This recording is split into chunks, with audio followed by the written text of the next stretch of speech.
Headlines नंतर या बुलेटिनमध्ये आपलं स्वागत आहे आणि या 11च्या बुलेटिनची सुरुवात राज्याच्या राजकारणातल्या मोठ्या घडामोडींनी करणार आहोत। दोन्ही राष्ट्रवादीमध्ये सध्या घडामोडींना वेग आलाय।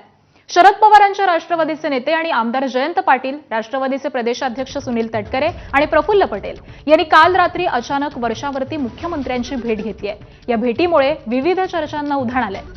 दरम्यान या भेटी संदर्भामध्ये सुनील तटकरे पत्रकार परिषद आज घेणार आहेत। भेटीमध्ये काय झालं या संदर्भामध्ये तटकरे आता काय बोलतात याकडे लक्ष लागलंय।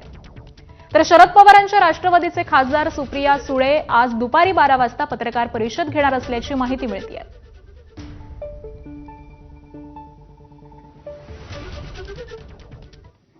आणि काल रात्री वर्षा बंगल्यावरती एक महत्त्वाची बैठक झाली। ही बैठक होती अजितदादांच्या राष्ट्रवादीचे नेते प्रफुल्ल पटेल, प्रदेशाध्यक्ष सुनील तटकरे आणि शरद पवारांच्या राष्ट्रवादीचे माजी प्रदेशाध्यक्ष आणि ज्येष्ठ नेते जयंत पाटील यांची। या बैठकीच्या निमित्तानं पुन्हा एकदा दोन्ही राष्ट्रवादीचं विलीनीकरण होणार का या प्रश्नाला नव्यानं खतपाणी घातलं गेलंय। त्यासोबतच शरद पवारांची राष्ट्रवादी एनडीएमध्ये सहभागी होणार का याचीही चर्चा नव्यानं सुरू झाली आहे। मुंबईमध्ये रात्री उशिरा बड्या नेत्यांच्या या भेटीगाठींमुळे राज्याच्या राजकारणात कोणतं नवं वळण घेतलं जातं याची उत्सुकता लागली आहे। रात्रीच्या या भेटीगाठींचा घटनाक्रम देखील अतिशय इंटरेस्टिंग आहे। आधी दोन्ही राष्ट्रवादीचे नेते एकमेकांना भेटले। तटकरे, पटेल, जयंतराव पाटील यांनी आधी एकमेकांशी चर्चा केली आणि त्यानंतर दोन्ही राष्ट्रवादीचे नेते मुख्यमंत्री फडणवीसांच्या भेटीला वर्षावरती गेले। विलीनीकरण एनडीए सहभागावरती मुख्यमंत्र्यांशी चर्चा झाल्याची माहिती आहे। अर्थात दोन्ही राष्ट्रवादी एकत्र येणार असतील तर हे विलीनीकरण व्हाया भाजपा आहे का असाही सवाल उपस्थित झालाय। दरम्यान या संदर्भामध्ये आज सुनील तटकरे आणि सुप्रिया सुळे हे दोन्ही नेते पत्रकार परिषद घेणार आहेत। या भेटी दरम्यान दोन्ही राष्ट्रवादीचे नेते आता काय बोलतात याकडे लक्ष लागलेलं आहे। दरम्यान या भेटीवरती जयंत पाटलांनी एबीपी माझाला स्पष्टीकरण दिलंय। तटकरे आणि प्रफुल्ल पटेलांसोबत बैठक झाली नाही। इस्लामपूर नगरपालिकेचा नगराध्यक्ष अपात्र ठरल्यामुळे मुख्यमंत्र्यांची भेट घेतली अशी माहिती जयंत पाटलांनी एबीपी माझाला दिली आहे।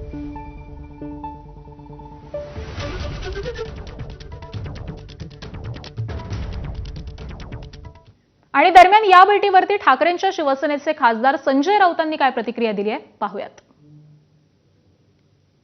आज 12 वाजता सुप्रिया सुळे पत्रकार परिषद घेणार आहे। मी आत्ताच त्यांच्याशी बोलत होतो। आज 12 वाजता त्या पत्रकार परिषद घेऊन त्या संदर्भात सविस्तर चर्चा करतील आणि तुमचे जे काही प्रश्न आहेत गेले काही दिवस राष्ट्रवादी काँग्रेस या बिलासंदर्भात हे तुम्ही त्यांना जर विचारलेत आज तर ते योग्य ठरेल आणि त्या पूर्ण तयारीनिशी आज आहे। कारण गेले काही दिवस मी त्या विषयावर काही वाचतोय आणि ऐकतोय की त्यांचे आमदार चालले, त्यांचे खासदार चाललेत, काल रात्री जयंतराव पाटील भेटले वगैरे वगैरे वगैरे। बघा या सगळ्या अफवा आहेत।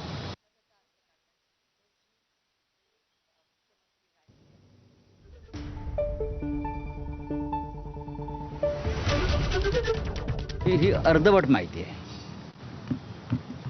माझ्या माहितीनुसार ते काय वर्ल्ड कप चालू आहे फुटबॉलचा, तिथे प्रफुल्ल पटेल आहे। ते कालच्या बैठकीला होते की नाही त्याविषयी माझ्या मनात शंका आहे। जयंतराव पाटील भेटण्यामागचं कारण जे आहे हे त्यांच्या मतदारसंघातला एका नगराध्यक्षाला अत्यंत बेकायदेशीरपणे डिस्क्वालिफाय करण्यात आलं। ते त्या विषयावर मुख्यमंत्र्यांना भेटण्यासाठी गेले आणि त्या विषयावर त्यांनी तक्रार केलेली आहे, चर्चा केलेली आहे। जयंतराव हे शरद पवार पक्षांच्या नेतृत्वाखाली राष्ट्रवादी काँग्रेस पक्षाचे एक महत्त्वाचे नेते आहेत आणि महाविकास आघाडीतले एक महत्त्वाचे नेते आहेत। तुम्ही जे म्हणताय आणि या सगळ्या संदर्भामध्ये आपण अधिक चर्चा करूयात। आमचे प्रतिनिधी अभिषेक मुठाळ सध्या आपल्या सोबत आहेत। अभिषेक, आपण पाहतोय की कालच दोन्ही राष्ट्रवादीतील प्रमुख 3 नेते यांची आधी बैठक झाली, त्यानंतर वर्षा निवासस्थानी त्या तिघांचीही मुख्यमंत्र्यांसोबत बैठक झालेली आहे आणि त्यामुळे दोन्ही राष्ट्रवादीचं विलीनीकरण होणार का अशी चर्चा सध्या रंगतेय आणि ते सुद्धा भाजप व्हाया होणार का ही सुद्धा चर्चा रंगतेय। काय अपडेट्स आहेत?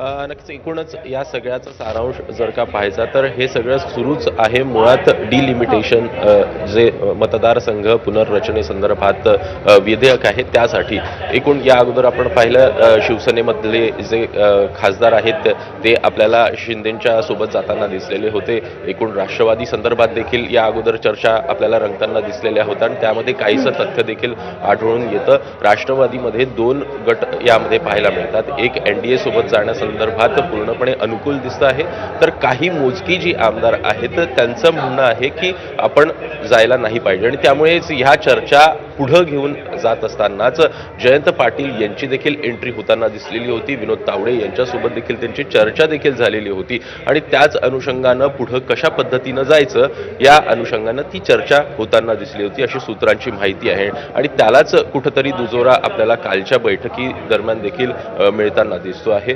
मुख्यमंत्र्यांसोबत हे दोन्ही नेते आपल्याला भेटताना दिसतात. एकूणच या संदर्भात देखील चर्चा झाल्याची सूत्रांची माहिती आहे.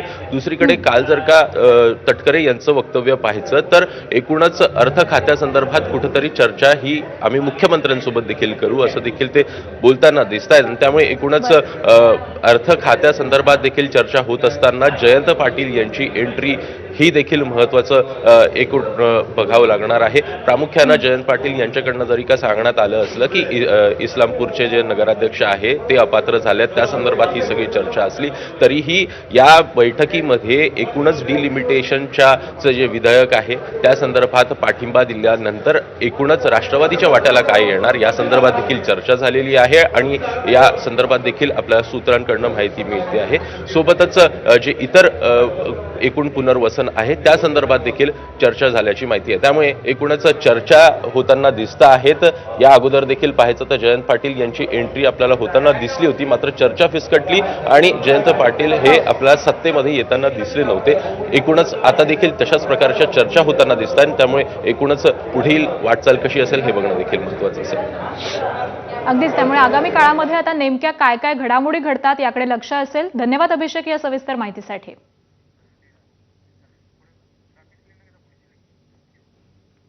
आणि यानंतर पुढच्या बातमी